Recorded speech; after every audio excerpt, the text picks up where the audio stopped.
मैं राहुल पटेल, ग्रामीण संघ का संयोजक, राष्ट्रीय संयोजक, अभी सासाराम में हूँ।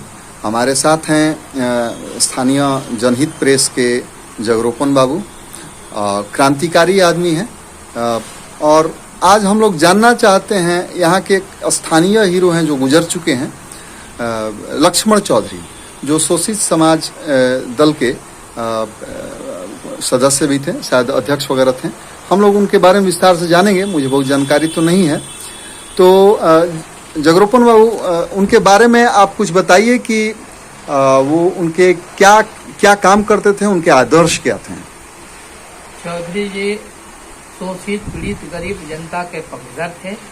जहां लोगों की जरूरत पड़ती थी, जो लोग सताए जाते थे, उनके पक्ष में खड़ा होकर आवाज बुलंद करते थे। जुलूस, प्रदर्शन या सरकार के माध्यम से उनके सुख सुविधा के लिए हमेशा निरंतर वो लड़ाई लड़ते थे।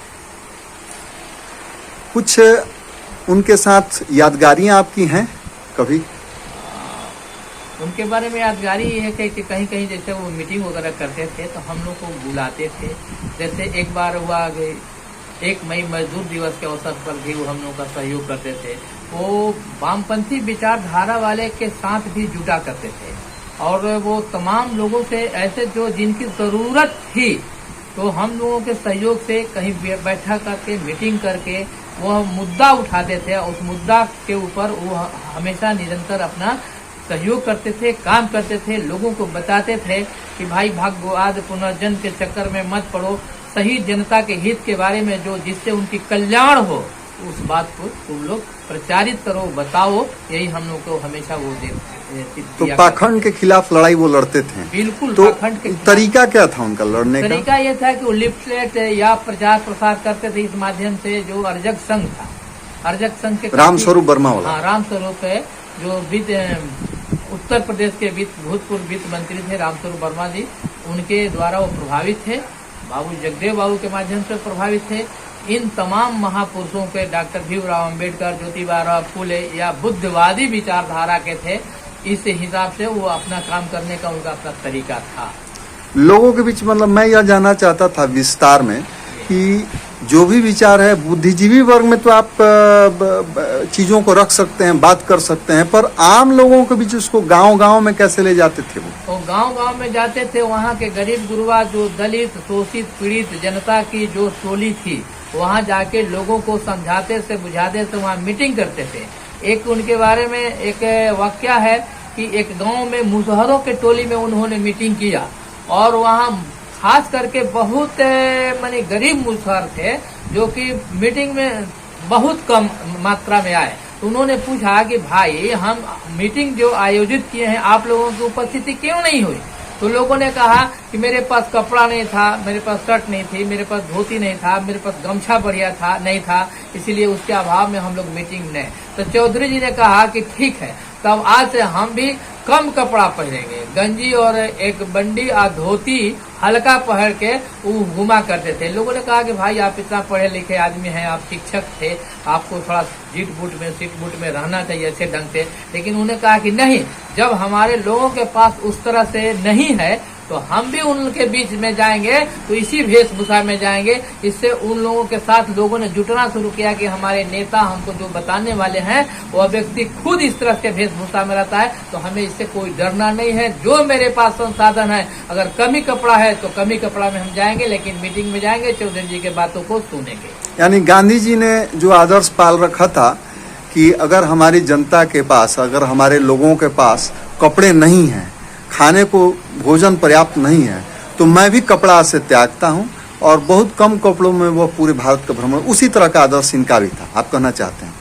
और आदर्श देखिए, क्योंकि गांधी जी के बारे में हम लोग बहुत कुछ नहीं जानते हैं, लेकिन इनके बारे में तो जरूर जानते हैं कि इन्होंने समाज में, धरातल में आकर लोगों के, उनके जीवन स्तर से नीचे जाकर देखा कि इनकी क्या समस्या है, क्यों इस तरह से होते हैं। गांधी जी तो भाई बड़े थे, गांधी जी बैरिस्टर थे, गांधी जी देश लेवल के नेता थे, लेकिन ये ग्रास रूट मास जनता में जाते थे और उनकी बातों को सुनते थे, समझते थे और उनको समझाते थे कि भाई तुम मेहनत करो और मेहनत के बल पर अपने हक हुकूक के लिए संघर्ष करो, लड़ो, जो भी काम करो ईमानदारी से काम करो, लेकिन अपने हक के लिए लड़ो, ताकि तुम्हारे जीवन यापन सही ढंग से बीत सके।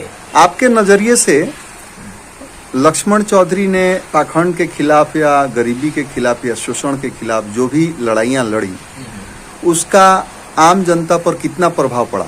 आम जनता पर बहुत प्रभाव पड़ा। लोग उनके बात को सुनने के लिए इकट्ठा होने लगे और उनके बातों से प्रभावित होकर वहाँ कुछ जन आंदोलन करने लगे।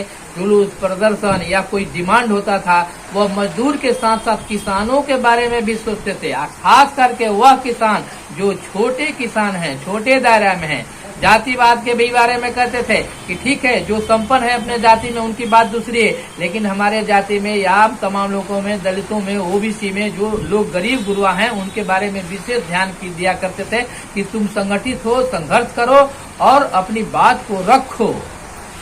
पाखंड के खिलाफ लड़ाई जो उन्होंने लड़ी, उसका कुछ विशेष उदाहरण दे सकते हैं कि समाज पर कैसे प्रभाव पड़ा? पाखंड के खिलाफ में उन्होंने अर्जक संघ के माध्यम से, अर्जक संघ एक सामाजिक संस्था जो है, उसके माध्यम से वो प्रचार प्रसार किया करते थे। कहीं पखंडवाद निवारण सम्मेलन होता था, कहीं पखंडवाद के खिलाफ में ये सेमिनार होता था। उसमें बताते थे कि कैसे लोग दूसरों को मूर्ख बना के गरीबों को धर्म के जाल में फंसाकर उनका शोषण करते हैं।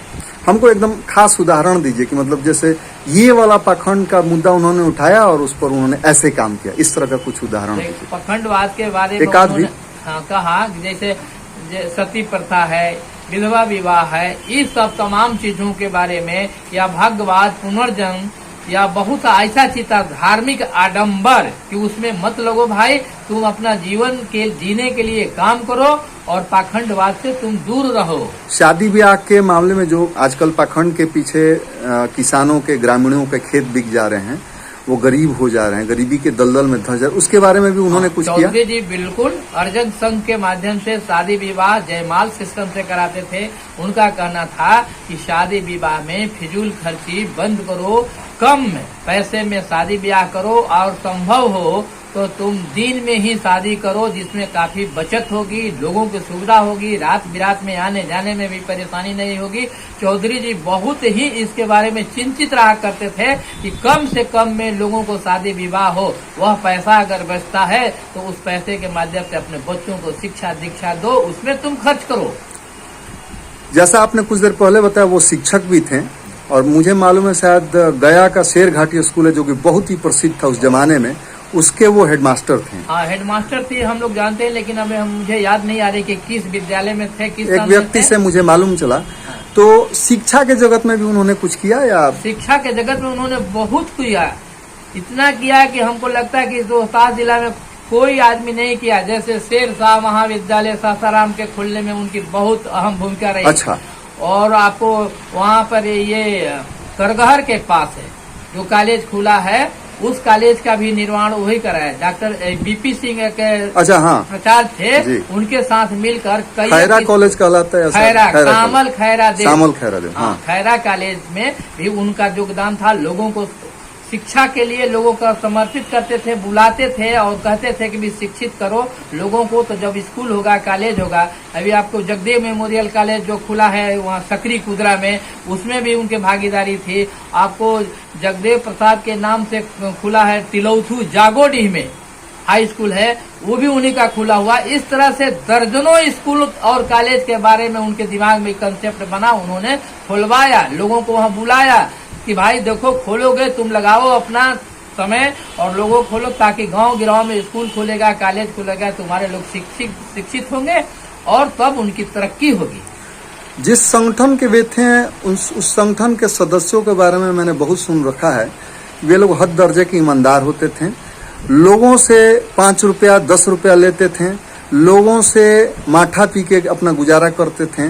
तो इतने कम संसाधन में लक्ष्मण चौधरी ये सब कार्य करते कैसे थे? लक्ष्मण चौधरी का ये हिसाब किताब था कि अगर वो कहीं जाते थे, जो व्यवस्था जहाँ जितना है, अगर गरीब के घर में माड़ भात बना है तो माड़े भात खा के काम चला लेंगे। कोई अच्छा आदमी है, संपन्न है, जो कर सकता था बढ़िया खिलाए तो बढ़िया भी खा लेते थे। अगर कपड़ा लत्ता के बात हुई, किसी ने दे दिया बहुत कुछ। हमको तो सुनने में आता है कि वो आपके ये मंडल कमीशन वगैरह के संबंध में भी काफी उन्होंने किया। आप एक संदर्भ आता है कि धनिक लाल मंडल जब राज्यपाल थे हरियाणा के, वो यहाँ सासाराम में आए थे, तो उन्होंने भेंट करने के लिए गए और राज्यपाल साहब उनको बैठा लिए कि हेलीकॉप्टर में चलिए चौधरी जी। बोले कि मेरे पास पैसा नहीं है, मेरे पास 8 आना पैसा है। तो कहले कि हमारे साथ है तो आपको पैसे की क्या जरूरत है। और पटना जब गए तो उनका चप्पल जो पहले थे वो भी टूट गया। आगे आगे राज्यपाल साहब जा रहे हैं, पीछे से उनका वो संरक्षक था दूसरा, पकड़ लिया। चौधरी जी गए, भाई आप कहाँ जा रहे हैं, चप्पल झोला लिए हुए। तो मंडल जी बोले, धनिकलाल मंडल जी, राज्यपाल साहब, कि भाई अरे ये चौधरी जी हैं, चौधरी जी इनको क्यों तुम पकड़ लिया। तब जाना कि भाई हम तो देखे कि भाई इस तरह से अनेरिया आदमी कोई घुस गया इसके अंदर में, इसलिए मैंने पकड़ा, उनको तुरंत छोड़ा और चौधरी जी फिर आगे गए। आप आज के युवा वर्ग को कुछ कहना चाहेंगे कि उनके आदर्शों पे चलना चाहिए, नहीं चलना चाहिए, और कैसे उसको आगे बढ़ाया जाए? आज के युवा वर्ग में जो स्थिति पैदा हो गई है कि ये लोग इस दौर से गुजर रहे हैं कि जो पुराने लोग जो बताए थे उस रास्ते पर कम चल रहे हैं, चमक धमक में ज्यादा रह रहे हैं। वो सोचते हैं कि किसी तरह हमको कुछ ज्यादा धन संपत्ति हो जाए या किसी पद पर तुरंत पहुंच जाए। वो जमीनी वर्कर नहीं बन रहे हैं आज के युवा वर्ग के लोग। वो व्हाट्सएप के द्वारा जो चीज आता है, ऐसा चीज परोसा जाता है, उसी में मशगूल बने हुए, अच्छी चीजों का अध्ययन ही नहीं कर रहे हैं। अगर वो करें तो बहुत ही अच्छी बात होगी। आपको लगता है कि लक्ष्मण चौधरी को याद किया जाना चाहिए? बिल्कुल याद करना चाहिए। वो तो हम लोगों के महापुरुषों के तरह हैं, उनके हम लोग याद करते हैं, उनकी पुण्यतिथि भी हम लोग मनाते हैं। अच्छा। उनके साथ हम लोग जाते थे पहले, और अब तो माने उनके याद के लिए यही करते हैं कि भाई जिस दिन उनकी मृत्यु हुई थी, जिनका जन्म हुआ था, उस दिन को हम लोग जितना ही सपरे उतने ही हम लोग याद कर लेते हैं, क्योंकि संसाधन उतना नहीं हम लोग के पास कि बहुत बड़े पैमाने पर हम कर सके। क्या इस विचार को उनके क्योंकि यह है कि जब उस तरह के महापुरुषों को याद किया जाता है, उनकी बरखियां मनाई जाती हैं, जयंतियां मनाई जाती हैं, पुण्यतिथि मनाया जाता है, तो अगर 10 लोग याद कर रहे हैं तो हो सकता है कि उनमें से एक उनके आदर्शों से प्रभावित होकर उनके राह पर चले भी। तो क्या आपको लगता है कि यह व्यापक बनाना चाहिए? याद करने वाला जो ये है प्रक्रिया है जयंती और पुण्यतिथि के, क्या आपको लगता है कि इसको व्यापक बनाया जाना चाहिए? इसको व्यापक बनाना चाहिए। चौधरी जी क्या करते थे उसके बारे में लोगों को बताए। चौधरी जी कैसे संगठन बनाते थे, कैसे गरीब गुरुआ को समझाते थे। तो जब हम उनकी जयंती मनाएंगे तभी ना उनके आदर्शों को ख्याल रखेंगे, ताकि समाज में उनके बात को ले जाया जा सके। क्या उन्होंने कुछ किताबें लिखी हैं जो कि हम लोग पढ़ सकें, युवा वर्ग पढ़ सके और जाने? छोटे छोटे बुकलेट के तौर पर किताब निकालते थे। अब तो मुझे ये नहीं मालूम है कि कोई प्रकाशन द्वारा प्रकाशित है या नहीं है, लेकिन हम लोग खुद एक प्रेस होने के नाते उनका लिफलेट बुकलेट छोटा छोटा छापते थे, जो चौधरी जी के माध्यम से प्रचार प्रसार होता था। कोई आयोजन होता था, जैसे कि जगदेव जयंती हुआ या अम्बेडकर साहब की जयंती हुई या मजदूरों के कोई त्योहार होता था, जैसे कि मई दिवस वगैरह हुआ, उस अवसर पर कुछ अपना लिफलेट टाइप का 2-5 पन्ने का जरूर निकाला करते थे। जगदेव बाबू के साथ उनका कैसा ये था संबंध? उन्हीं के समकालीन थे या दोनों अलग अलग समय में थे? मोटा मोटी समकालीन थे, लेकिन सीनियर थे वो जगदेव बाबू। अच्छा, उनके नेतृत्व में ये लोग काम किया करते थे। अच्छा। जगदेव बाबू से काफी प्रभावित है, क्योंकि शोषित पीड़ित जनता के लिए उन्होंने संघर्ष किया, शहादत दिया। चौधरी जी बहुत पहले से उनके साथ, उनके विचारों से प्रभावित थे कि जो जगदेव बाबू कह रहे हैं ये विचारधारा अच्छा है, जनमानस के लिए अच्छा है, इसलिए उनके अनुयायी के रूप में थे। हालांकि उम्रदराज चौधरी जी भी थे, लेकिन होता है वो सीनियर जूनियर टाइप का, तो वो जगदेव बाबू इनसे सीनियर थे। दोनों एक ही संगठन के सदस्य भी थे? बिल्कुल एक ही संगठन के सदस्य। ये शोषित समाज दल के थे, वो बड़े नेता थे, उनके पीछे ये लोग थे। फिर बाद में इन लोगों ने आगे जो कुछ किया, आगे बढ़ाया संस्था को। धन्यवाद। तो आपने देखा कि हम लोग अभी इस रूम में बैठे हैं जहां बहुत सारे प्रिंटिंग मटेरियल्स हैं। बगल में दाहिने तरफ इनका ऑफिस है जनहित प्रेस का, और जनहित प्रेस बहुत ही प्राचीन प्रेस है, बहुत पुराना प्रेस है सासाराम का, और 50 वर्ष से है। और जगरूपन बाबू बहुत सारे क्रांतियों में, बहुत सारे संगठनों सभाओं में और चर्चाओं में काफी सक्रिय आज भी इस उम्र में भी रहते हैं। पाखंड के खिलाफ लड़ाई इनकी भी है, और हम लोग चाहते हैं कि ये जो लड़ाई है इसको आगे बढ़ाया जाए, बहुत ही सुनियोजित रूप से, संगठित रूप से इस लड़ाई को आगे बढ़ाया जाए। धन्यवाद। जय किसान।